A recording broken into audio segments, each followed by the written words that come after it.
Hello, everybody.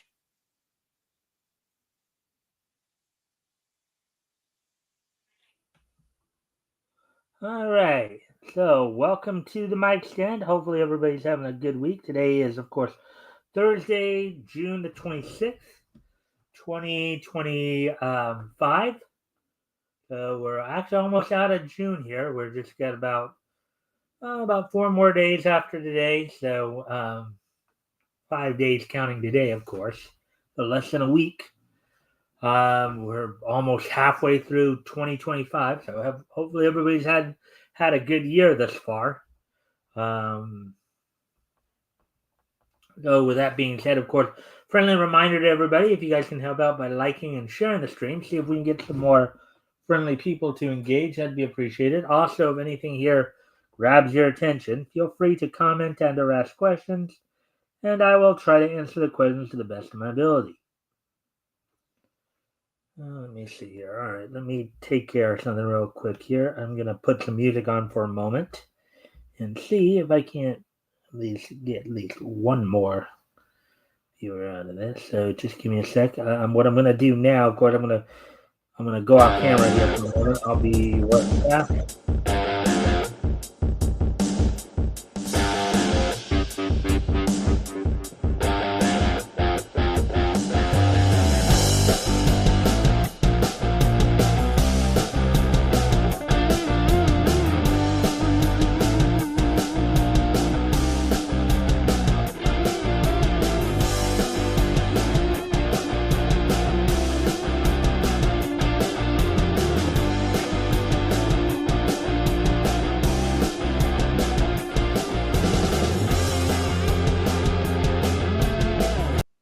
All right, so I'm back.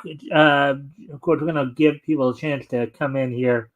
Um, before we get started. So, yeah, so I finished off watching cartoons that premiered in June of 1938, including watching a color classic from Fleischer Studios and um, a Betty Boop cartoon. This time, where Betty was voiced by Kate Wright, is by this point, I guess, in June of 1938. They were already in the process of moving down to Florida. Fleischer Studios was, and at least for the next 4 years at that point, Mae Quetzal would be retired from the acting scene apparently.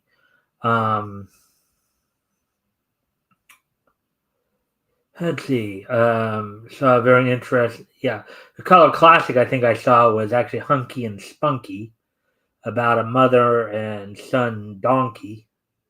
And as I was watching that cartoon today too, I was thinking about something. So whenever we go to like a Mexican place, like whether that be a Mexican restaurant and or like a Mexican fast food place like Taco Bell or Del Taco or something like that, and you order a burrito, I don't know if this resonated with anybody or this just happened to cross my mind. So basically, if you decide if you decide you're going to eat a burrito, at least according to the obviously the Spanish language, you're basically eating a little donkey. Just kind of something funny I picked up. I was just thinking about because the word burrito in Spanish means little burro, a little donkey, basically. A burro is basically a donkey. Okay. So if you think about it, when you're eating a burrito, you're basically eating a little donkey. Kind of funny, but um, just something that popped in my head when I was watching Hunky and Spunky today, which is a color classic from 1938 from Fleischer Studios. So, anyways, let's see, and we are well past 3 minute mark. So, guess I'll talk about what's on tap for tonight. So, got a couple articles I'm going to go over. Sorry about that. Tonight, both of them are from Bounding into Comics. One is talking about how DC is apparently going to retcon their canon once again with Superman Synergy and talking about how Superman will no longer be Earth's first public superhero. I wonder how that's. And then there's also on the anime front, Devil May Cry, or the most recent Devil May Cry, executive producer Adi Shankar is planning on doing basically doing his own version of Berserk. Now, one of the more recent guys that I subscribed to recently, who covers anime and stuff, he was not too happy about it, and talked about how when Hollywood tries to adapt anime, it usually falls short because the big thing is they don't really stay true to the manga or true to the original intention. It's more like they some people might say they bastardize it. So we got those two articles we're going to go over. Then, of course, we got the wrestling wrap-up. Look back to last night's, basically get all caught up on WWE, AEW, TNA, Ring of Honor. We'll look back to last night's Dynamite, look ahead to tonight's TNA and Ring of Honor. There's a lot of big events coming up in the next few weeks. We've been talking a lot about, of course, this Saturday's Night of Champions, next weekend's slate of pay-per-views, including Ring of Honor's Supercard of Honor, WWE's Saturday Night's main event, and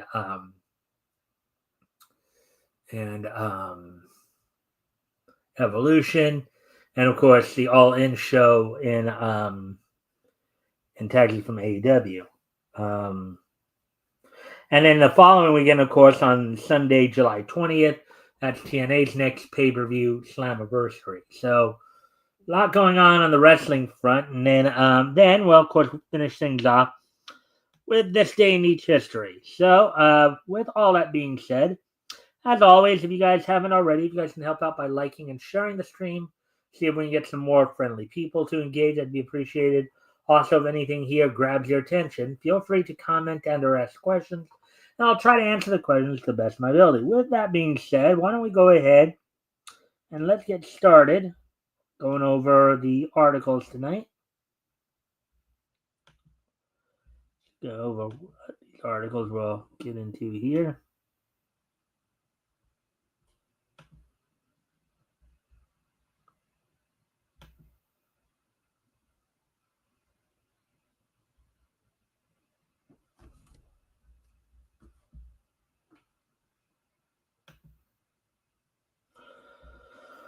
All right, there we go. So there it is. Okay.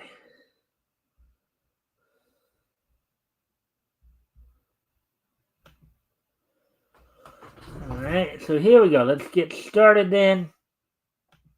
All right, so DC retcons comics canon for, in smaller quotes, Superman Synergy, in smaller quotes, new history of the DC universe, on smaller quote, reveals Man of Steel no longer Earth's first public superhero. Article by Spencer McCauley, published June 25th, 2025, which of course was yesterday. So let's get into this then. In an ostensible attempt to bring their comic book continuity more in line with James Gunn's plans for both Superman and the larger DCU, the first issue of New History of the DC Universe series has seen in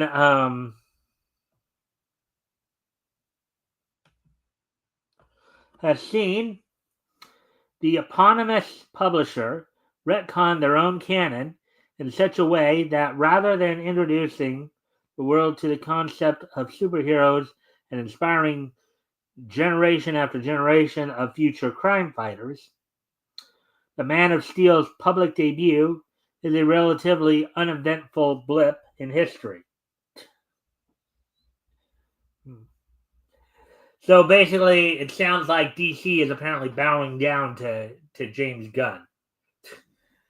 you got to think that like guys like I got to think like guys like particularly in this case with Jerry Siegel and Joe Shuster right now got to be rolling over in their graves because of all this.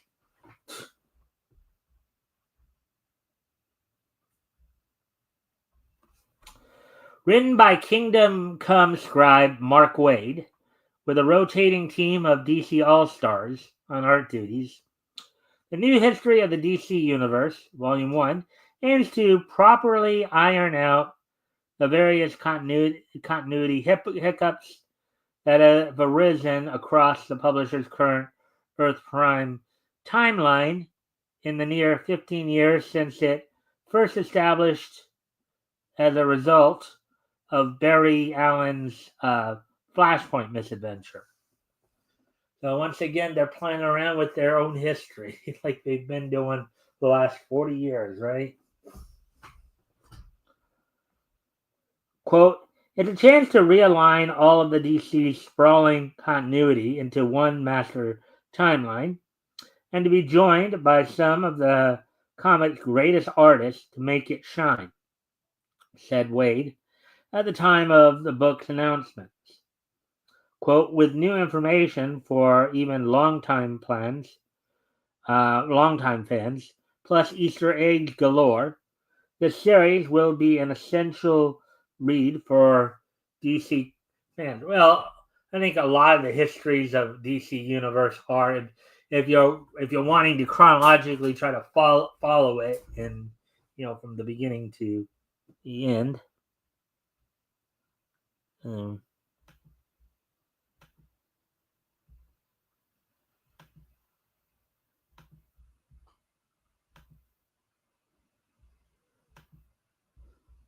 Anyways, as we continue on here.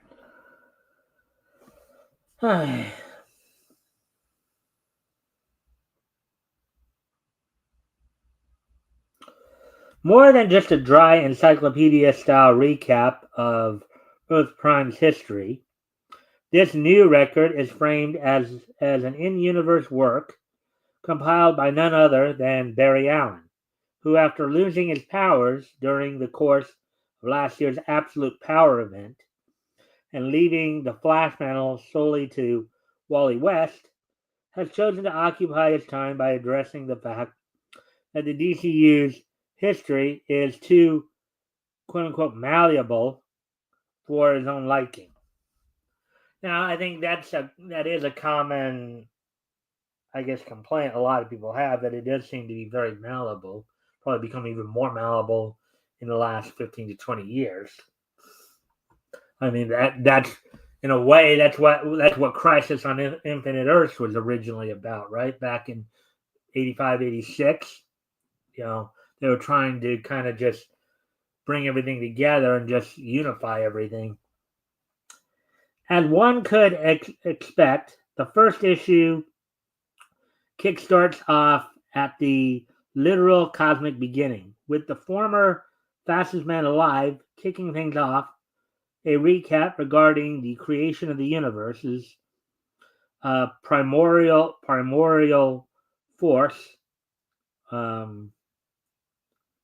which initially included Perpetua, the Monitor, the Anti-Monitor, and the World Forger, and the Endless. The World Forger and the Endless, as originally introduced in Neil Gaiman's Sandman.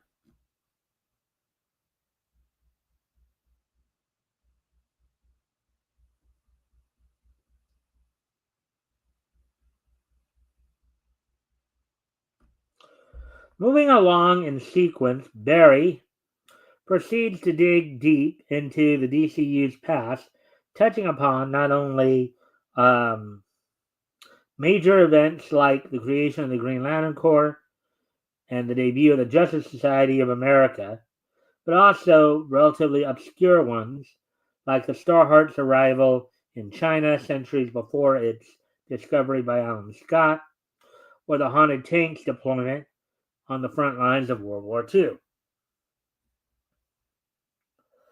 Ultimately, having gotten through the ancient and modern periods of Earth Prime's existence, the hero closes out this first issue by turning his attentions to the contemporary era. The final page of the book recalling how said era could be demarcated by three specific events: the agreement by Dr. Niles Calder, Will Magnus, Professor Martin Stein, and Simon Stagg. For those of you who may not know, Calder, of course, was the guy who was the leader of the Doom Patrol. Magnus was the one who gave us the Middlemen. Professor Martin Stein was the one who was, the original co-inhabitant of the Firestorm entity with Ronnie Raymond. And Simon Stagg of Stagg Industries was, of course, Rex Mason's former boss and ultimately arch enemy as Metamorpho, to work on the government-sponsored Superman project. In parentheses here, the Watchmen era program dedicated to forcibly creating superhumans, as first introduced in 2018's Doomsday Clock. The Martian Manhunter being forcibly beamed to Earth by a Colorado scientist, and a baby Kal-El's last-minute ejection from his exploding home planet.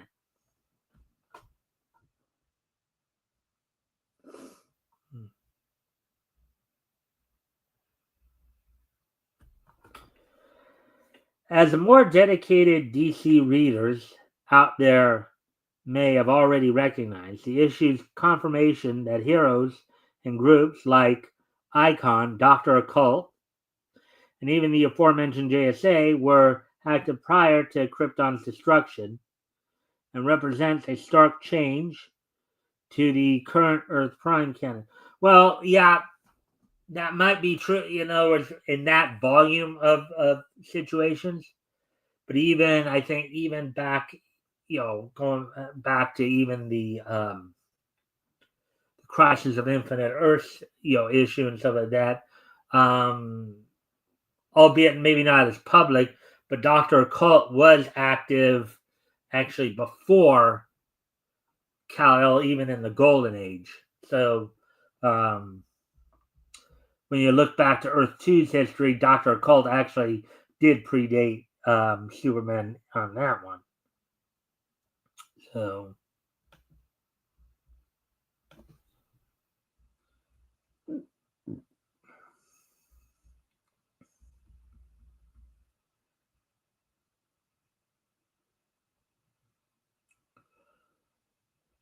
arc change to the current Earth Prime canon.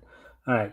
While it would later be confirmed, some costumed heroes had been active either before traditional in-universe records were kept or operated in secret as far as Earth Prime is concerned. Grant Morrison's New 52 relaunch of Action Comics Volume 2 confirms that the existence of metahumans, much less the concept of a quote-unquote superhero, was not a matter of public information until Superman was captured on film by one Jimmy Olsen.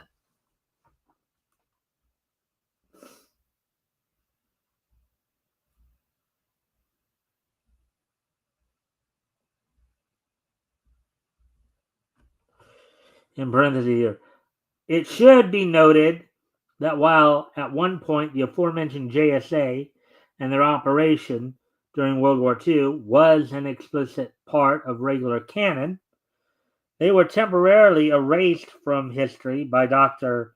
Manhattan thanks to his Doomsday Clock manipulations of the DCU. They had they just forgot to close it. Anyways, further, while some World War II era heroes had been confirmed as being operational during Earth Prime's past, following the New 52 reboot, particularly those that comprise the All-Star Squadron, the Seven Soldiers of Victory, the Freedom Fighters. These teams are currently also assumed to have been manipulated out of the timeline by the Watchmen antagonist. So again, for those who may not know, the All-Star Squadron was basically a collection of superheroes of all the superheroes of the DCU at the time of World War II. Yeah, the Justice League, the Justice Society, Seven Soldiers of Victory, for all of them. Every known metahuman, with the sole purpose of protecting America from Nazis and all that. The Seven Soldiers of Victory, albeit I'm sure that the Earth Prime's versions are slightly different. Originally, were 7 DC heroes. Well, 8 or 9 technically, but 7 official. With originally being like Green Arrow and Speedy, the Crimson Avenger, Shining Knight and Vigilante. Let's see, Shining Knight and Vigilante. See, Green Arrow and Speedy, Vigilante and Shining Knight, Star Spangled Kid and Stripesy, and then Crimson Avenger. And then like Wing was an unofficial 8th member, and then of course you had both Billy Gunn and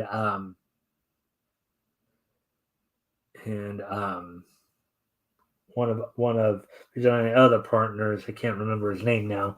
That's kind of part of him as kind of looser affiliate. And then the Freedom Fighters were the group of heroes that DC picked up from Quality. These were heroes, led by Uncle Sam, and you had in there, of course, Plastic Man, Phantom Lady, Black Condor, Doll Man. Let me see, Doll Man, the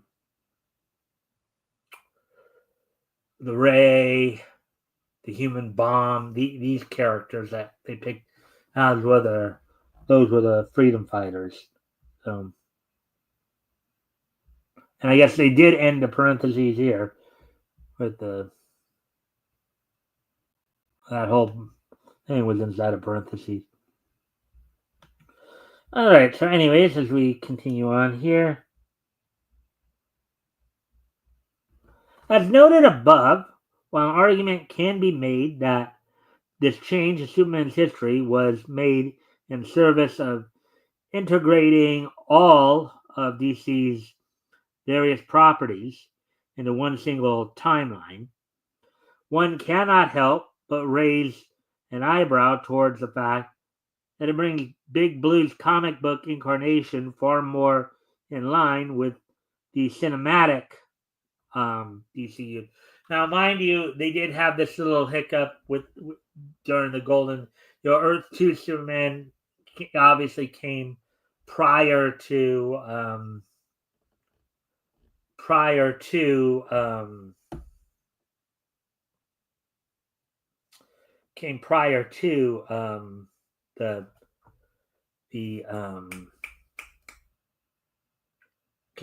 to the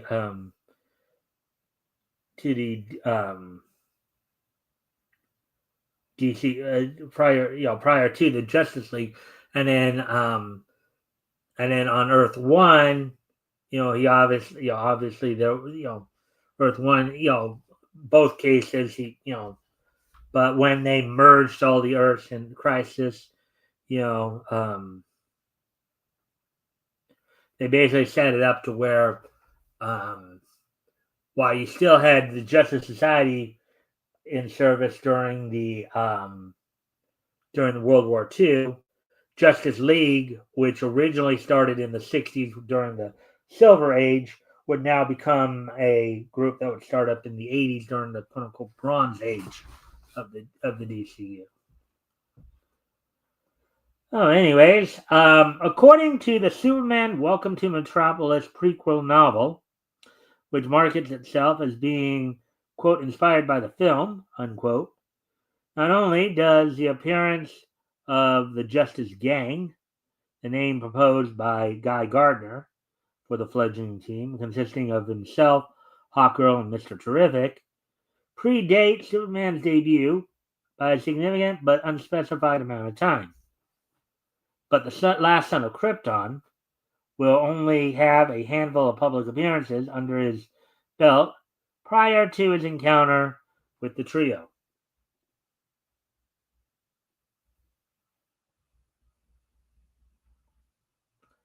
In other words, rather than the shining ideal of justice that all other DC costume heroes seek to emulate, it instead looks like the DCU Superman will be the, in smaller quotes, new upstart whose optimistic way of thinking leads others to open their minds to alternative ways of superpowered problem solving. Yeah, it sounds like they're trying to wokeify Superman to me. But, anyway, all in all, just how Gunn will choose to play this version of Clark will be confirmed when Superman lands in theaters on July 11th. And there we go. So there's the end of that article.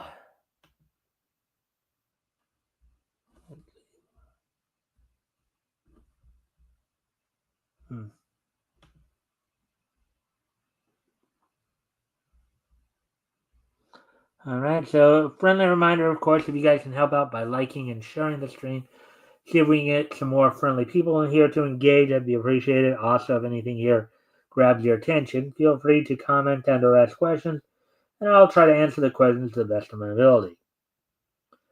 So, anyways, I'm sorry, I'm going to need to step away from the computer again here. I'll be right back, but what I am going to do is I'm going to go ahead and put on some music for you guys while I'm gone. Hopefully I won't be gone too long. I'll be right back.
All right, sorry about that. Sometimes things happen. But getting back to the articles here, we'll get to our second article here. Um, this one, which is more of an anime-related article. All right. All right. So, Devil May Cry executive producer Adi Shankar um, believes, quote, "I am the guy that can save Hollywood," unquote. Quote, "I'm making American animation bleeping cool," unquote. Article by Ryan Pearson. Uh, Article published today, June 25th, 2025. All right, so let's get into this then. Now this I believe is regarding his I guess he's well, I guess I should just read the article because I did mention it earlier too. So Adi Shankar, the producer and writer behind Netflix's Castlevania and Devil May Cry, has stated in an interview his intent to revolutionize American animation, or rather, that he's quote making American animation bleeping cool, unquote, and is quote the guy that can save Hollywood, unquote.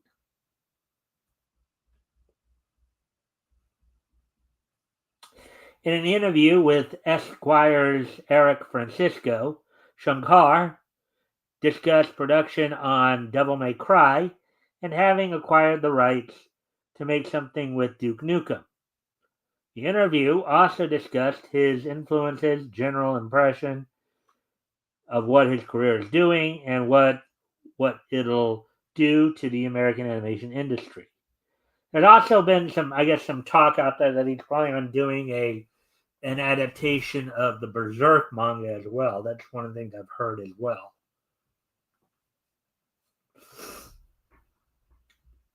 And again, if you guys haven't already, if you guys can help out by liking and sharing the screen, see if we can get some more people to engage. It'd be appreciated. Also, if anything here grabs your attention, feel free to comment and or ask questions. I'll try to answer the questions to the best of my ability.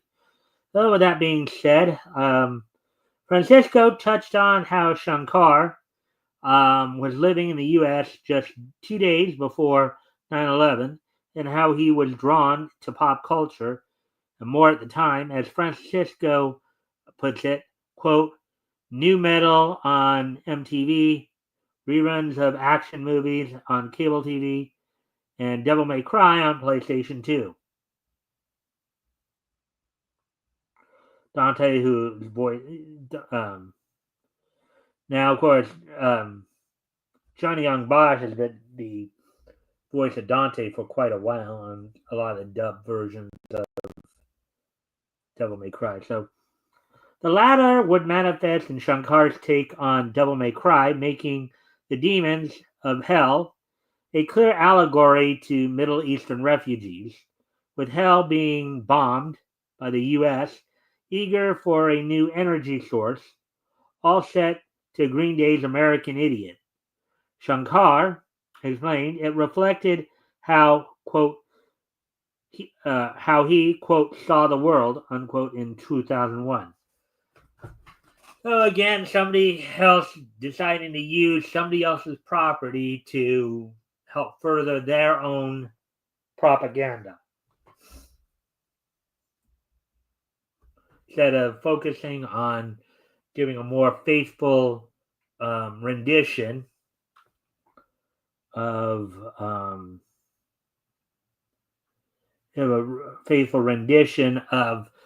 the actual product that he's adapting. He's trying to, like many in Hollywood, trying to use the adaptation as a propaganda tool. Quote, season 1 is about how we all lost something as children, and we spend the rest of our lives trying to reclaim it, or find it or heal from it, unquote, Shankar explained. Francisco also highlighted when Shankar cosplayed as Dante, when in the crowd at WWE's Monday Night Raw.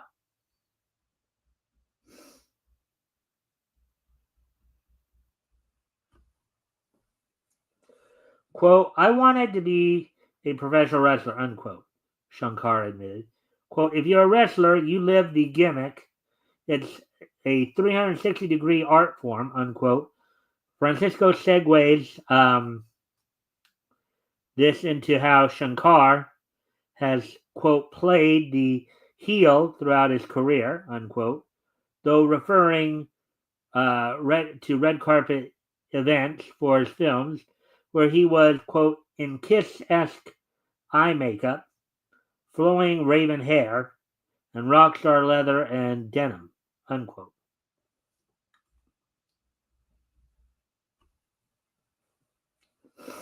Shankar justifies, quote, one of the things I've learned from wrestling is you have to keep reinventing yourself.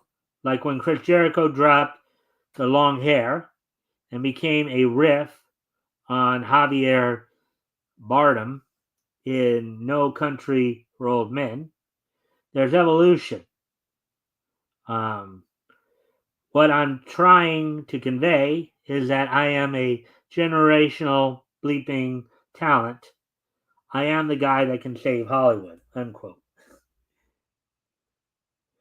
Uh, if you're going with the attitude I think you're going with, dude, I don't think you're gonna save Hollywood. You're gonna further help to sink it into the sea.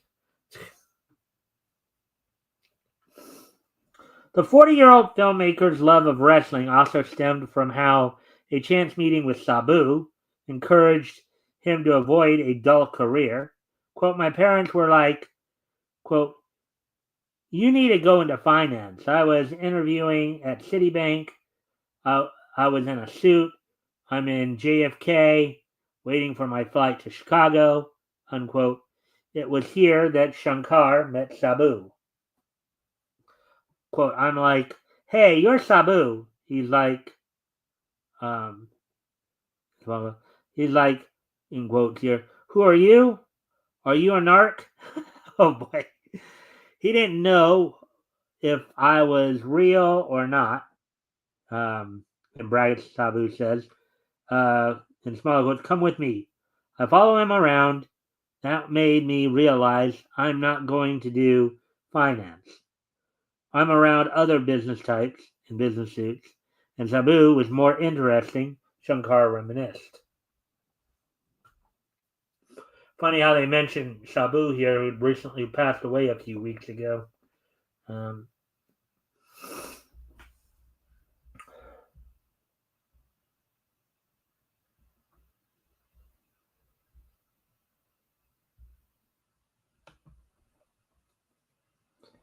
anyways. Quote, that made me realize I'm not going to do finance. Yeah.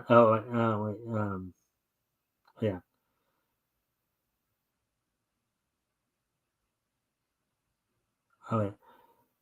That made me realize I'm not going to do finance. I'm around other business types in business suits, and Sabu is more interesting, unquote, Shankar would go on to point to the sky like Sabu during his appearance at WWE.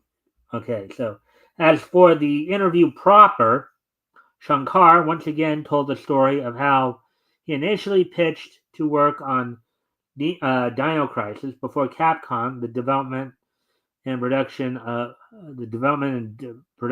Devil May Cry, and how the show handled its political allegories. Francisco then probes, quote, so much of your work deals with traumatic childhoods.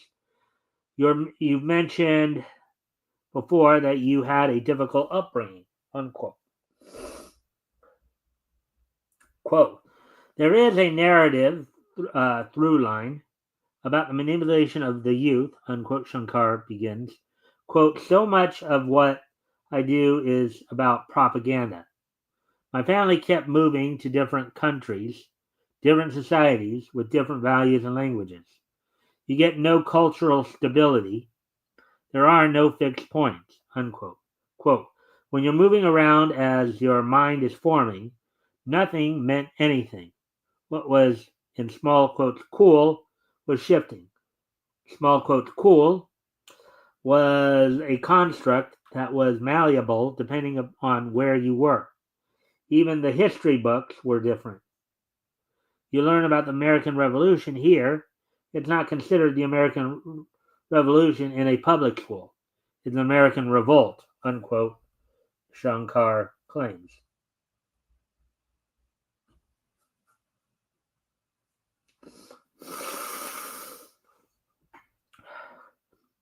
This answer on how different cultures have different ideals of quote unquote cool may have led Francisco to his next point. Quote, what is your grand plan for the bootleg universe? What is missing in animation that you're trying to fill? Um,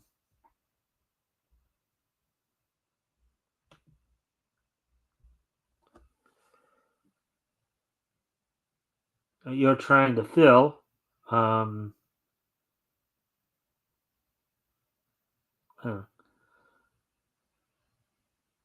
fill with it. Shankar didn't address his short fan film universe. He did reveal his overarching plan. Quote, I'm trying to make animation cool in the way hip hop became cool, unquote. Shankar explained, quote, the way Kenya changed fashion, the way Virgil Abloh changed luxury. I don't think it's definable. Hyper commercialism, things designed to sell toys. That's Western animation. Hanna-Barbera is cute, but it's not cool. Anime is cool.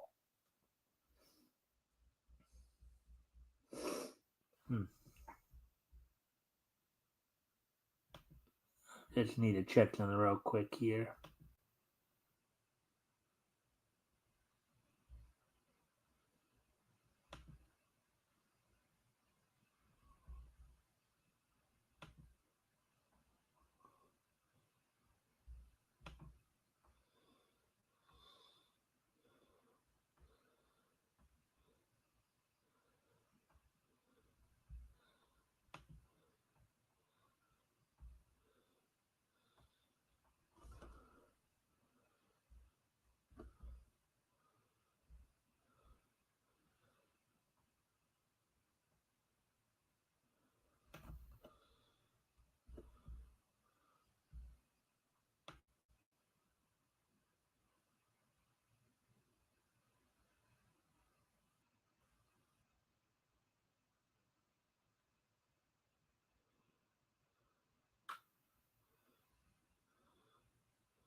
Alright, anyways.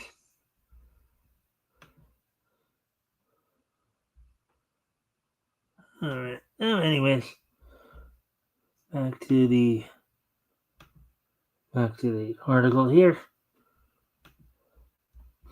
Actually, I need to go off camera here one more time. I'll be right back as soon as, of course, I can get onto the right screen here. I'll be right back.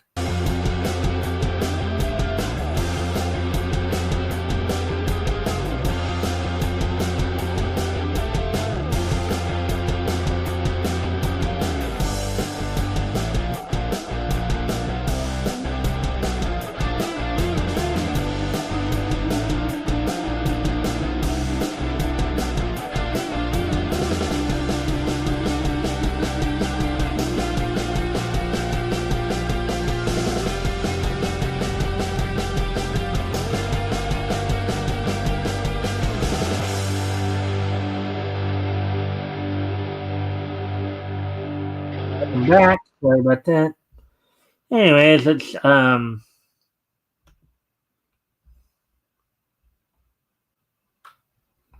let's get back to the article here. Quote, I watched this transition happen where it was geeky and all of a sudden Travis Scott is talking about Dragon Ball. I'm trying to do that for America.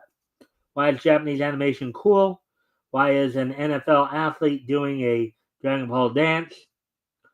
Where's the American influence? American animation is stuck in kid land, unquote, Shankar claimed. Quote, Devil May Cry is not an anime. It's in the lineage of X-Men, Batman the Animated Series, Gargoyles, and Ultra Force.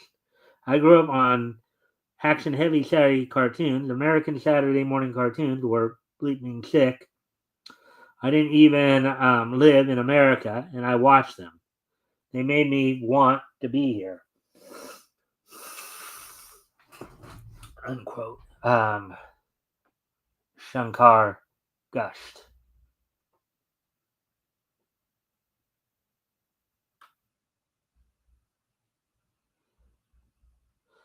While several of the aforementioned cartoons were, in parentheses, in part, outsourced to Japan and other countries, this doesn't undercut Shankar's point about the show's writing. Quote, but they were boxed in by broadcast standards, and I wondered what these stories would become if they weren't held back, unquote. Shankar mused. Quote, that's the space I'm building.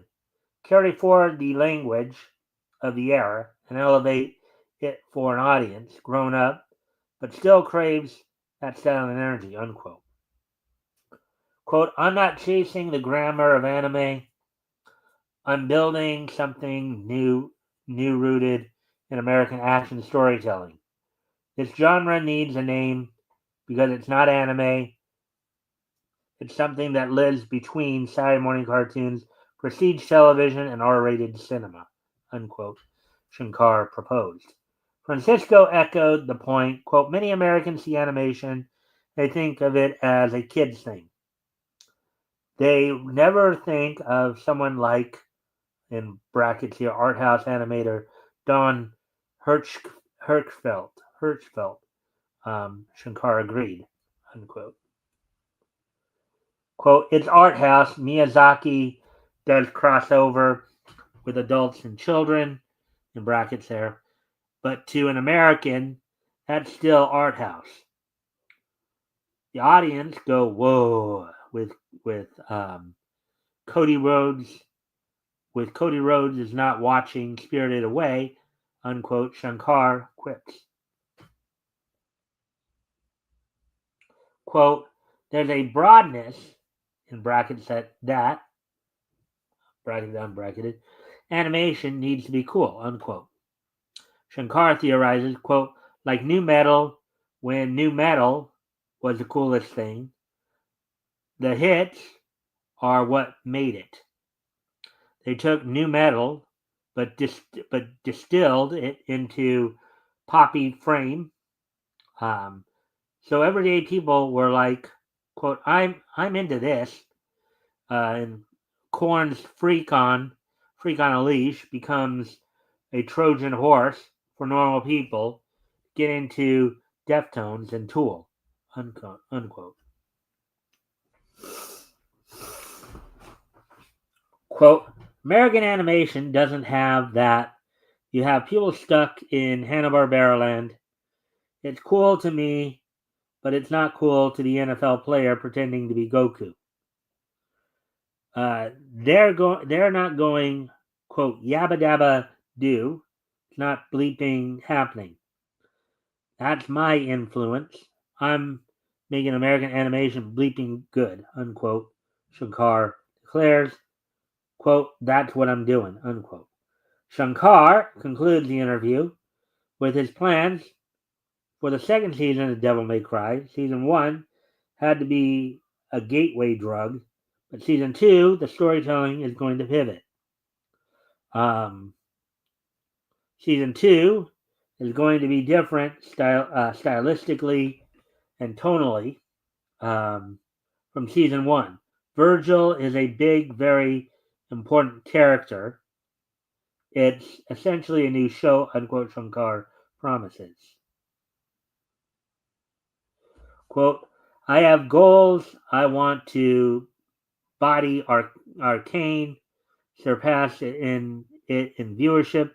Arcane is the Joker lighting cash on fire, and it's great. With season 2 of Devil May Cry, I want to beat that, show up to a tank fight with a water balloon and destroy the tank. Shankar elaborates because that's cool. Alrighty then.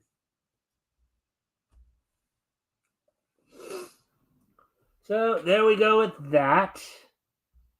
So that we're done with the articles tonight. As we went a little long, we're going a little long tonight. So what we're going to do now, of course,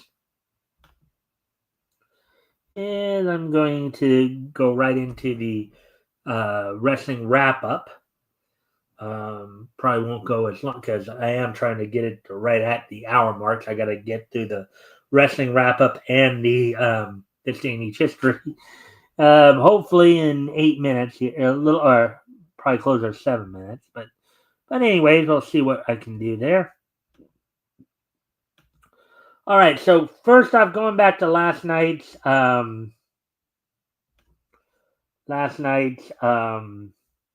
Dynamite.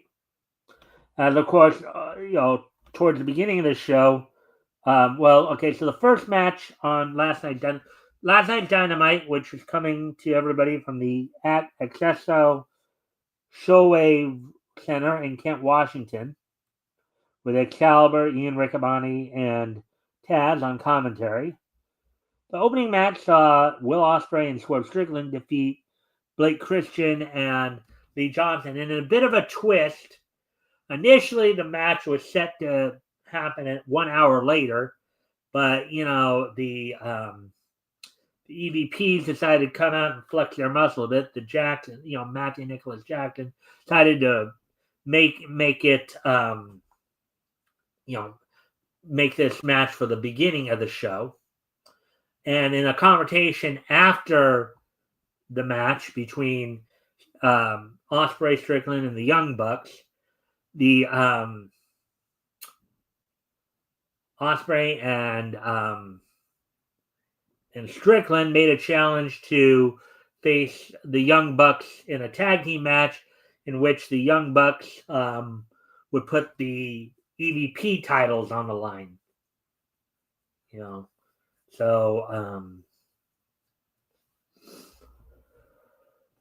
And then in the second match, Kota Ibushi, in his first wrestling match in AEW in well over a year, defeated Trent Beretta of the Don Callis family in just over 7 minutes.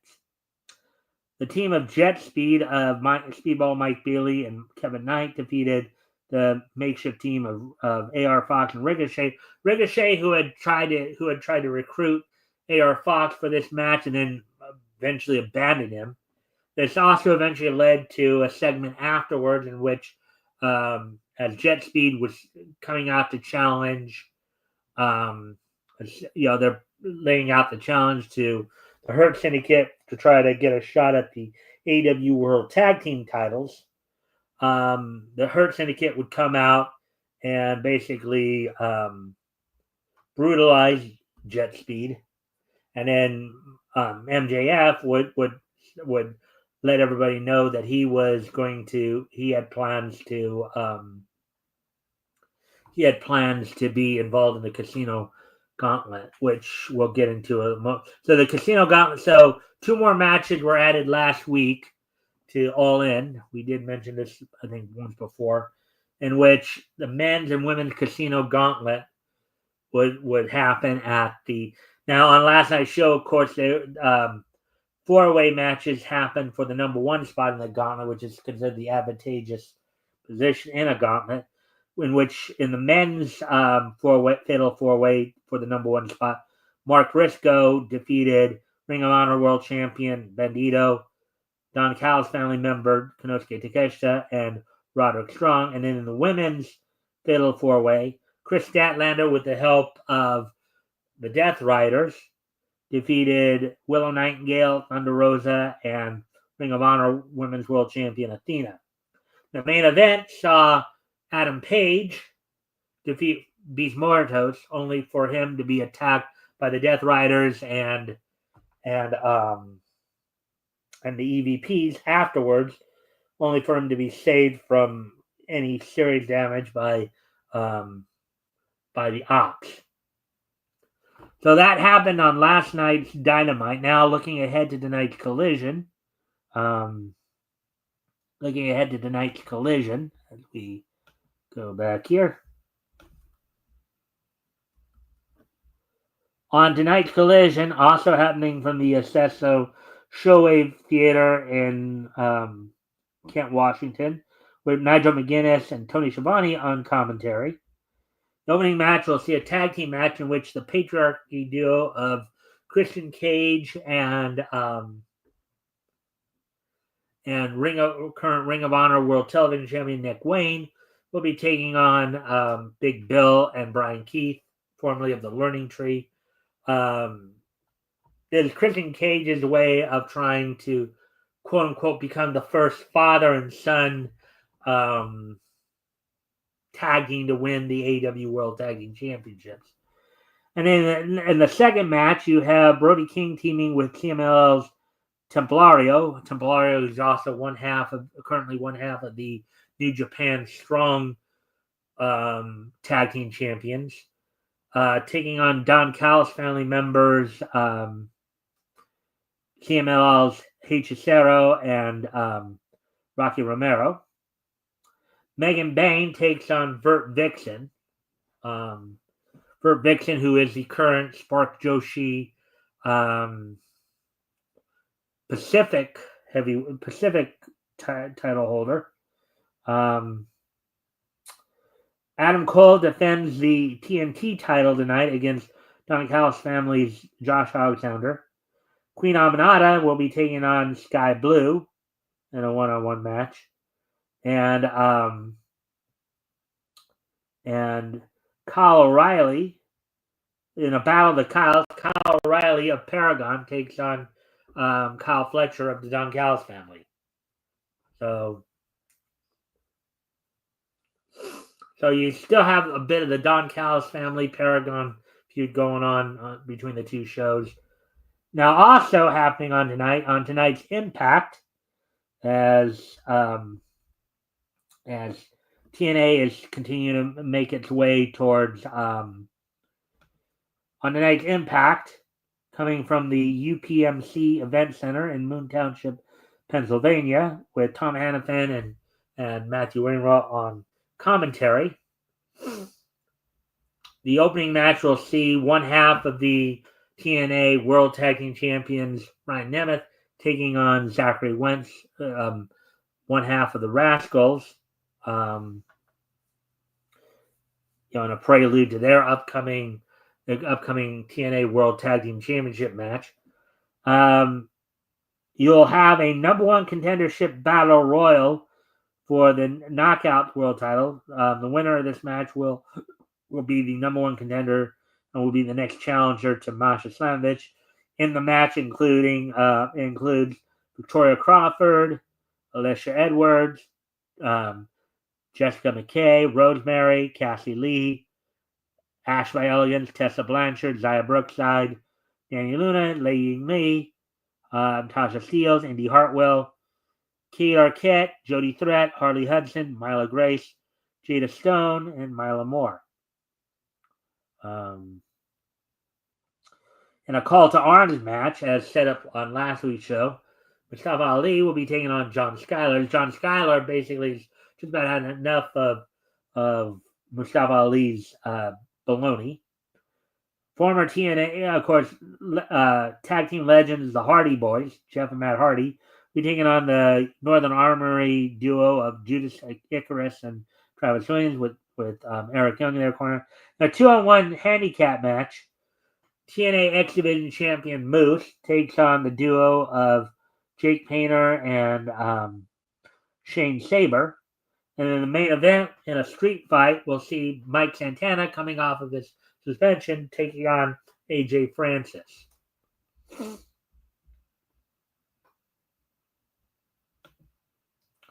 Now, also on tonight's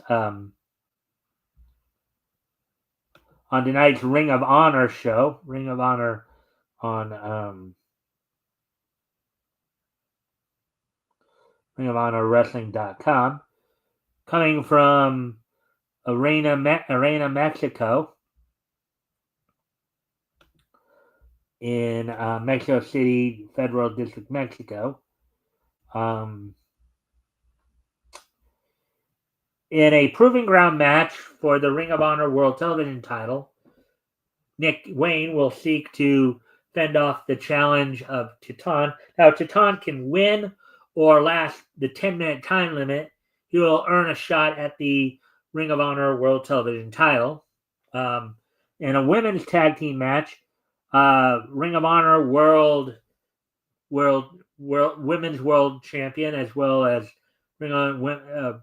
So in a women's tag team match, Ring of Honor Women's World Champion Athena teams with Ring of Honor Women's World Television Champion Red Velvet to take on CMLL's Persephone and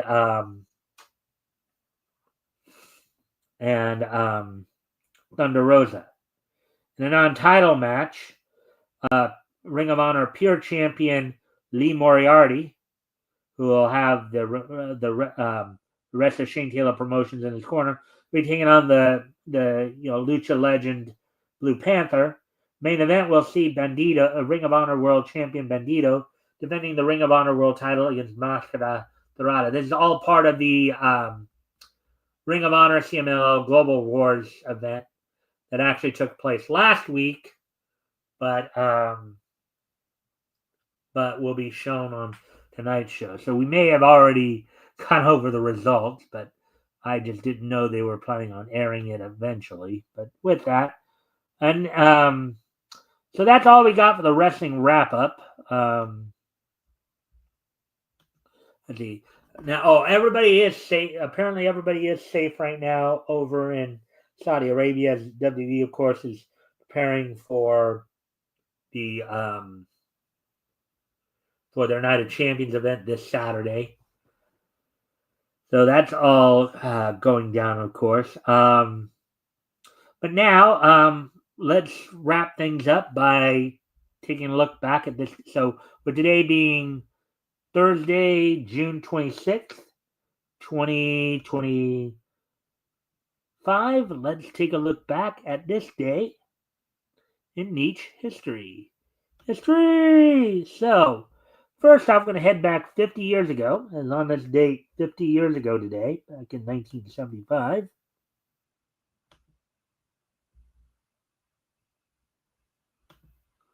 On this date, back in 1975,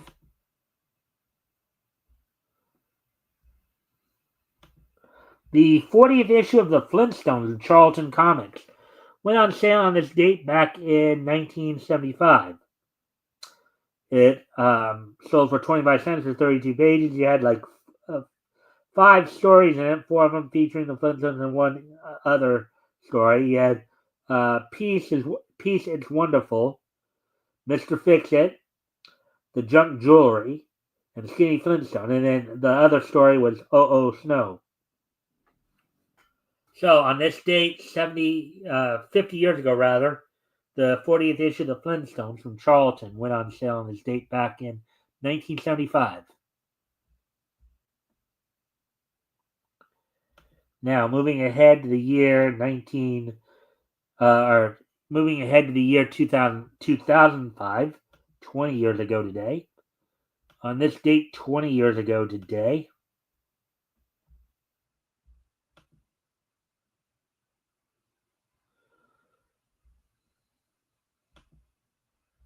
WWE held its Vengeance pay-per-view on this date back in 2005 from the Thomas and Mack Center in Las Vegas, Nevada. The main event saw Batista retain the World Heavyweight Championship over Triple H in a triple cage. In a triple threat match, John Cena retained the WWE Championship over Christian and Chris Jericho. Carlito retained the Intercontinental title in a match against Shelton Benjamin, which was the opening match of the evening. So Kane defeated Edge in a singles match. Shawn Michaels defeated Kurt Angle. So that was all the matches that happened on the show on this date 20 years ago. Now moving ahead to the year 2015, or 2010 rather, 2010, which was 15 years ago today.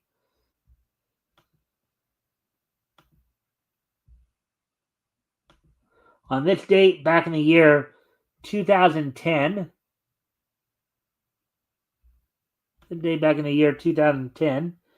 A1 Pictures' Welcome to the Space Show premiered in Japanese theaters on this date back in 2010. Welcome to the Space Show is a 2010 Japanese animated science fiction film produced by A1 Pictures and distributed by Aniplex. It was directed by Koji Masunari and a script by Hideyuki Kurata, and stars the voices, these are the Japanese voices, of course, of Tomoyo Kurosawa, Honoka Ikazuki, Shotaro Uzawa, Tamaki Matsumoto, Takuto Yoshinaga, and Keiji Fujiwara. In the film, 5 children rescue an alien dog and are rewarded a trip to the moon in response.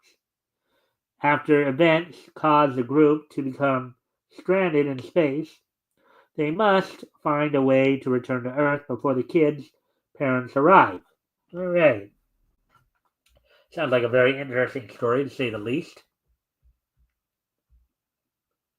All right. So now, the final piece of niche history, as it were, we'll get to before we get ready to sign off. On this date in the year 2020, American graphic designer, American graphic designer, character designer, Milton Glaser, who of course was a graphic designer for Mickey Mouse in Vietnam, and he was also a character designer on Norman Normal, passed away at the age of 81 on this date 5 years ago in 2020. Also on this date 5 years ago today, American storyboard artist, screenwriter, actor, author, illustrator, film director, Kelly Asbury, passed away at the age of 60. Of course, on his storyboard work, he worked a lot for Walt Disney Studios. He's the voice of Master of Ceremonies and Fiddlesworth and Shrek the Third, the Red Goon Gnomes, and Romeo and Juliet. He also was an author, illustrator, and film director for Spirit Stallion of the Cimarron, Shrek True, among others. So the passing of Milton Glaser at the age of 91 and Kelly Asbury at the age of 60 on this date back in back in the year 2020. So with that being said, I thank everybody for being here tonight. I hope everybody enjoyed the show. We'll be back here with more Niche News tomorrow. Of course, Sunday I'll be starting the coverage of June 1940. So with that, I thank everybody for being here, and I hope to see everybody back here tomorrow. Bye.